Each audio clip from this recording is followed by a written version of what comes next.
Hey, welcome back. Division 2, Chapter 4, Temporality and Everydayness. So we've looked at the meaning of care and we found that that was temporality. So now what Heidegger will do is revisit all of the structures and constituents that he outlined already and reinterpret them in terms of temporality. So we'll look at disclosedness, being in the world, worldliness, and spatiality.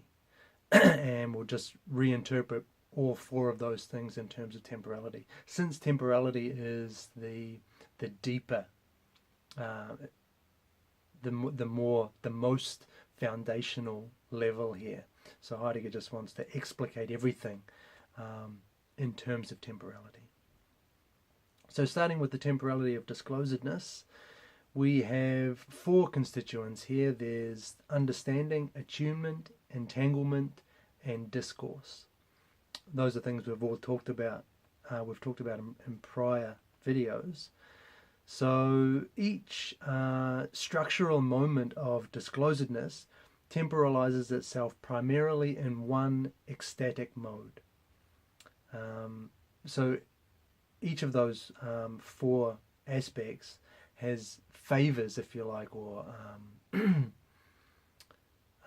preferences one of those three ecstatic modes: future, present, and having been. But in saying that, it's still the case, remember, that each of those ecstatic modes occurs or co-occurs. There is no kind of past, present, future timing here. There's no sense of that. Everything, each of these ecstatic modes occurs at the same time, if I can use that word. And the way, Heidegger just explains it by saying that even though each structural moment of disclosedness temporalizes itself primarily in one ecstatic mode, it couldn't do this unless it was temporal. And that means that it is equiprimordially determined by the other two ecstatic modes at the same time, which is basically just saying that. So that all three of those ecstatic modes operate equiprimordially. So there's no, there is no separation between them. They all happen together, but one of them is kind of favored over the others. So understanding, we'll start with understanding, and this is separated into authentic and inauthentic. So I'm just going to go through this actually. I'll go through understanding, attunement, entanglement, and discourse, and then I have a little diagram which I'll put up afterwards to hopefully more clearly kind of, so you can see what I'm talking about more clearly, all in one place. That bird's eye view I talked about. So anyway, let's get into the details. So understanding, authentic understanding first. The three modes, the three ecstatic modes. The most important one here is the future. And in authentic understanding, the future is cast as anticipation, which is nothing that new. We've already encountered that. We've already talked about anticipation. And temporally, Heidegger sees this as a coming toward oneself. And it does that, Dasein does that as a projecting itself into its own most possibilities. So that's that's the core ecstatic mode of authentic understanding. The present in this ecstasis, the present in this constituent of an understanding is the moment. Heidegger calls it the moment, capital M. And this is not a now in kind of a sense of time. It's not now, because in the moment nothing can happen. What it does, though, is as an authentic present, it lets us encounter for the first time what can be in a time as something at hand or objectively present.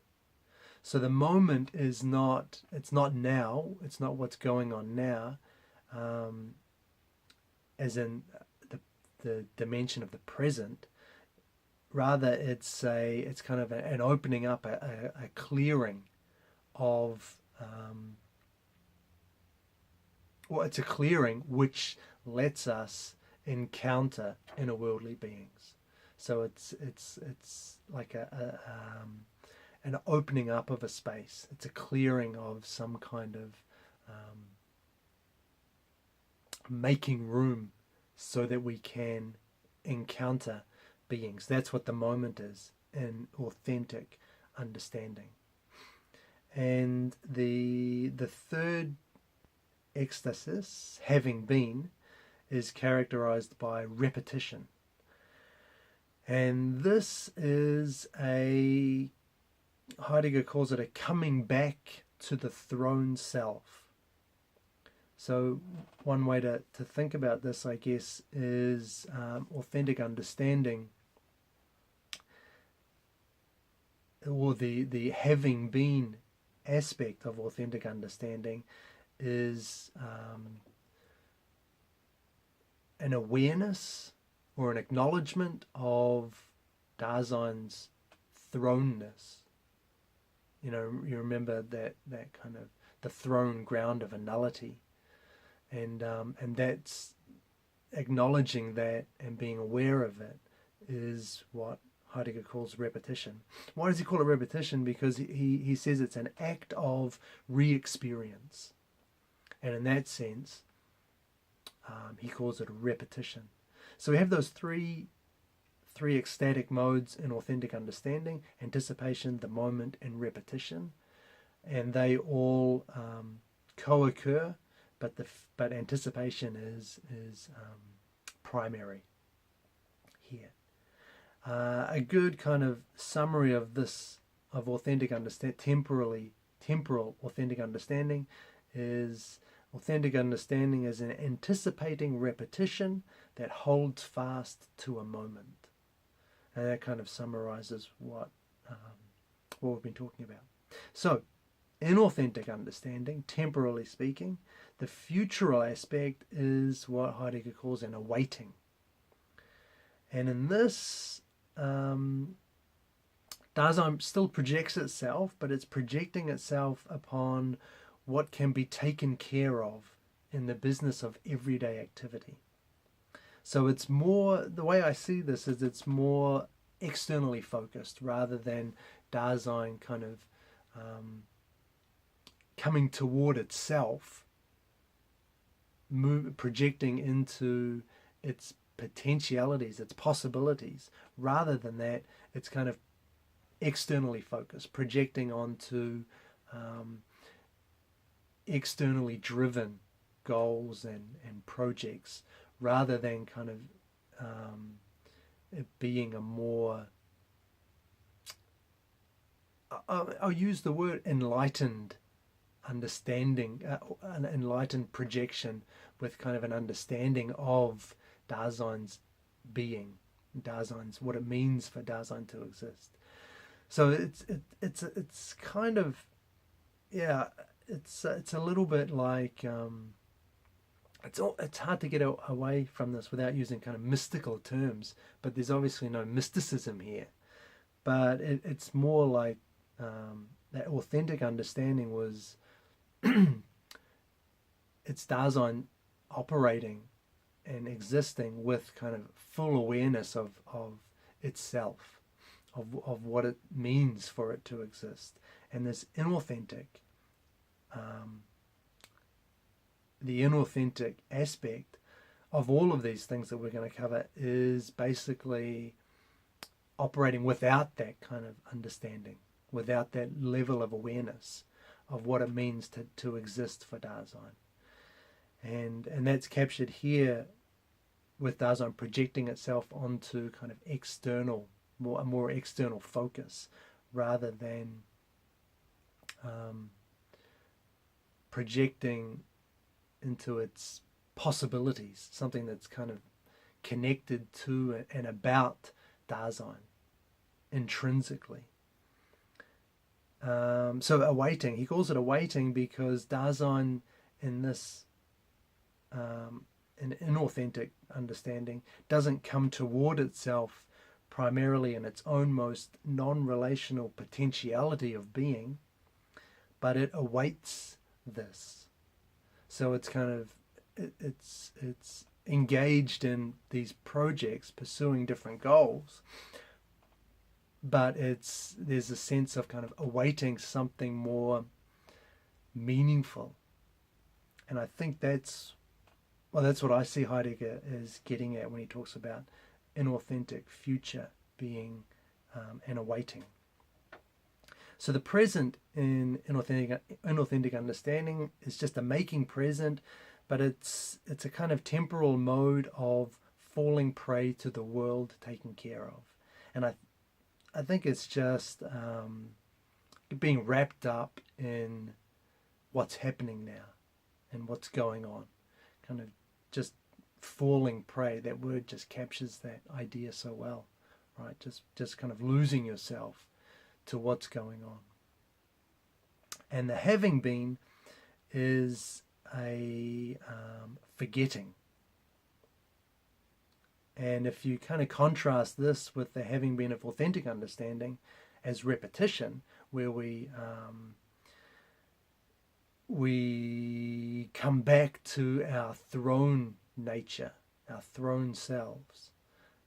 The forgetting of inauthentic understanding isn't a failing to remember, it's a backing away from one's own most having been in a way that's closed off from oneself.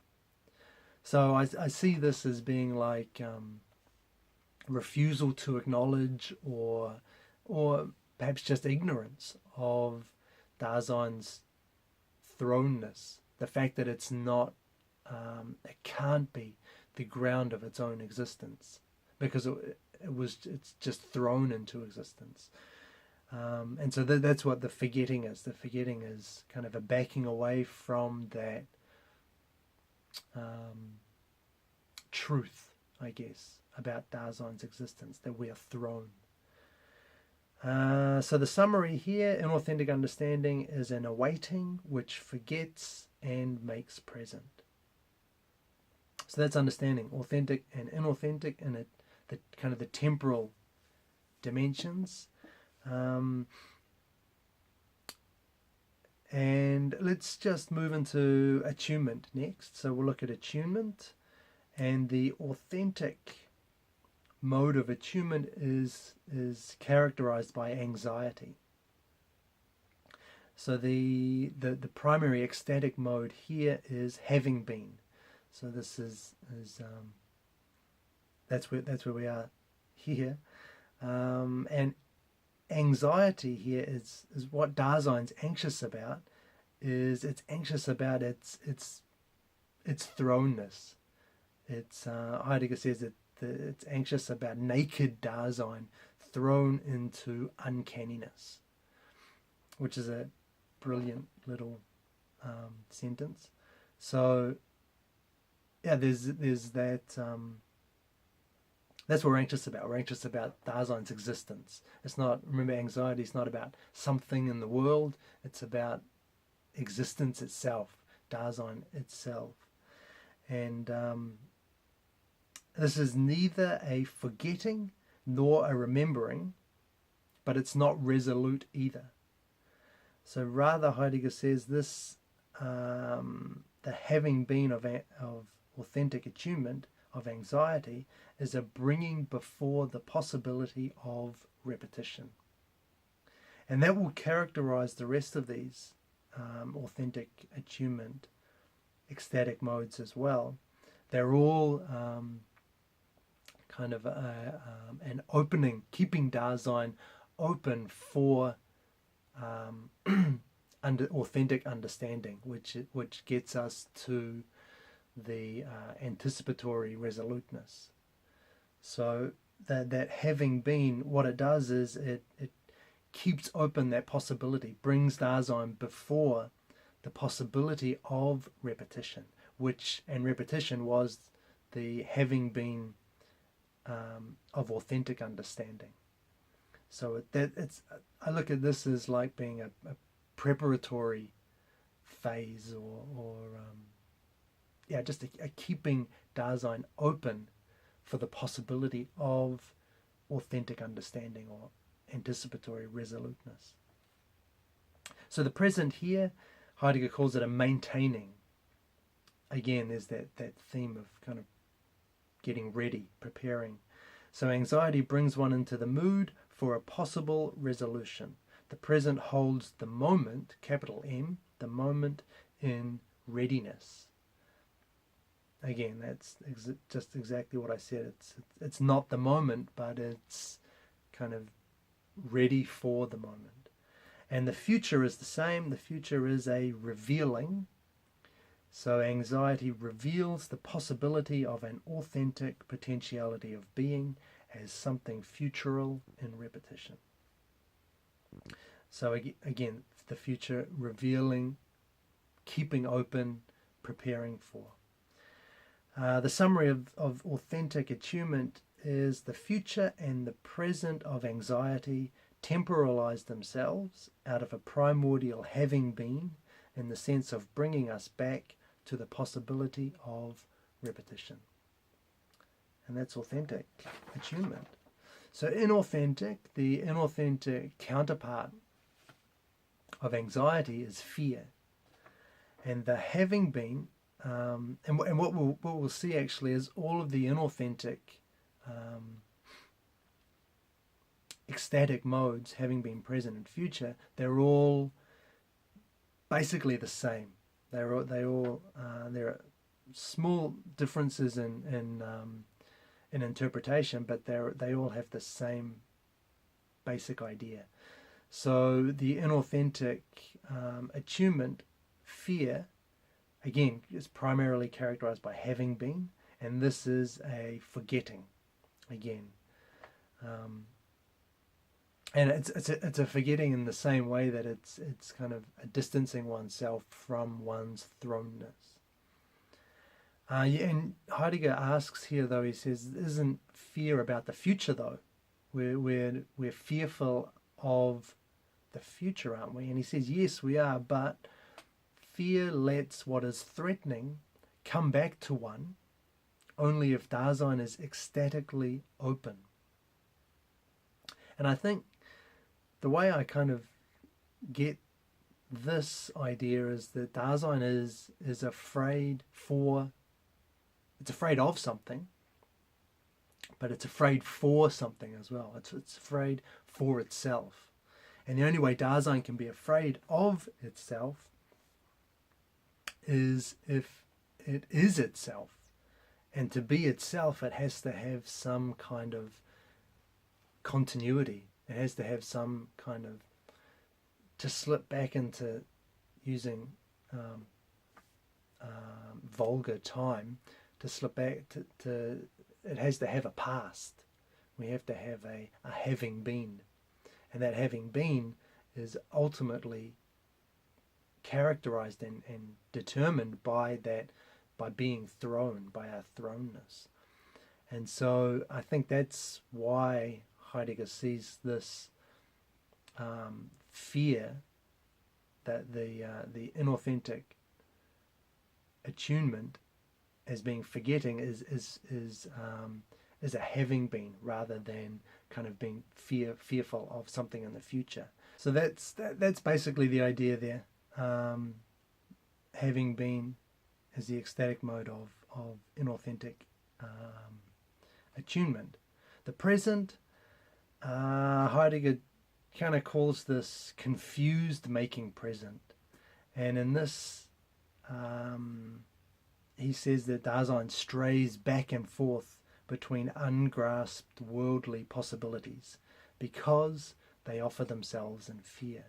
So that fear is kind of seeping into everything Dasein does, and it's that's making the present kind of confused and unfocused. And the futural aspect is again an awaiting, same as we saw for inauthentic understanding. Awaiting because because of fear, the future is modified by having been into an awaiting. So it's not an authentic projecting into its potentialities, its possibilities. It's just an awaiting. The summary here is fear arises from the lost present of which fear is apprehensive. And the third aspect, falling prey, Heidegger chooses to look at curiosity for this one as an example. And there is no authentic dimension to falling prey, it's all inauthentic. So a lot of this is going to be repetition, essentially. So the primary ecstatic mode is the present, and it's characterized as a not lingering making present. So this is basically the opposite of the moment, capital M. So we remember with the moment, the idea with the moment was that we encounter inner worldly beings in order to understand and project and live authentic, resolute lives. But in this case, the encountering is not to understand, it's only to see in order to have seen. So it has that kind of superficial aspect to it. Another expression Heidegger uses is this not lingering making present is a never dwelling anywhere. So it's just a superficial engagement with inner worldly beings. The future, it's an awaiting again. I kind of called it a greedy awaiting. I don't think Heidegger uses that expression, but the idea is it's an awaiting of a future, not for a possibility again, but kind of for a thing objectively present. It's just moving out for things, trying to gather things, collect things. There's no deeper spiritual meaning to it. There's no awareness of what Dasein's doing. It's not nothing resolute in its projecting into the future. So it's an awaiting, and the having been is again a forgetting, a distancing from the self. So those are our three. Those are the first three: understanding, attunement, and falling prey. And I'll throw up that diagram now, and you can see that on the side there we've got the understanding, attunement, and falling prey. And across the top, authentic and inauthentic. And I've just given a little commentary where necessary. The future of understanding, you can see anticipation as a coming toward oneself. The present is the moment, which lets us encounter beings. Having been is characterized by repetition. And then the three inauthentic ecstatic modes as well. So anyway, I think I won't go through that. It's basically what I've already said, but there it is.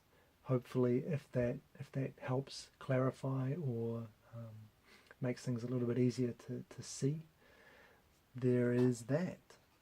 So let's look at the last part of disclosedness, which is discourse.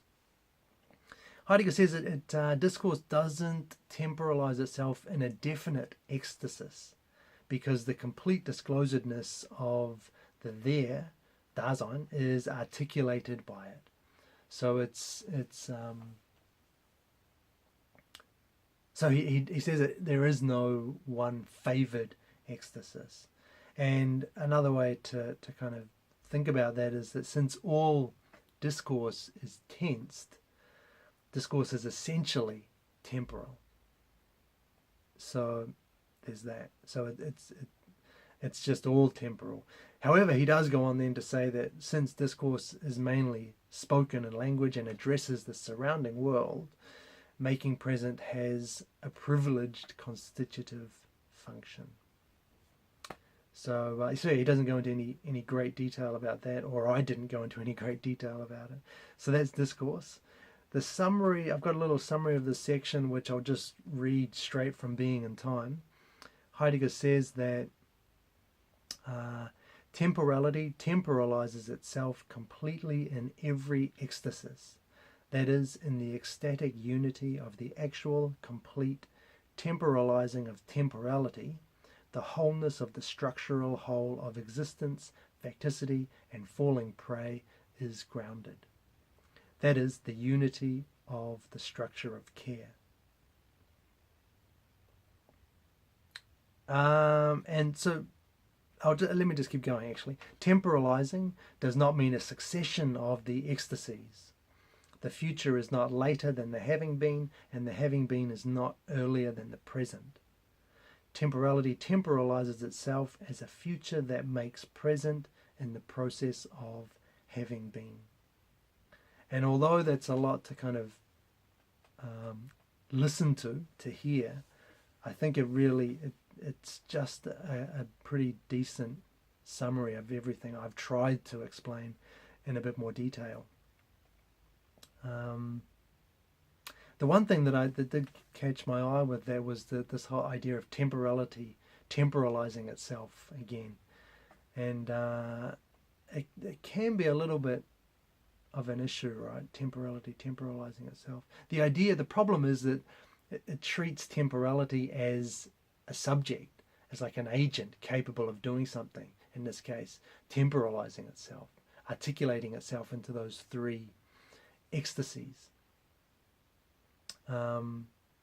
So that can kind of sit a little bit funny in your mind when you're thinking about it.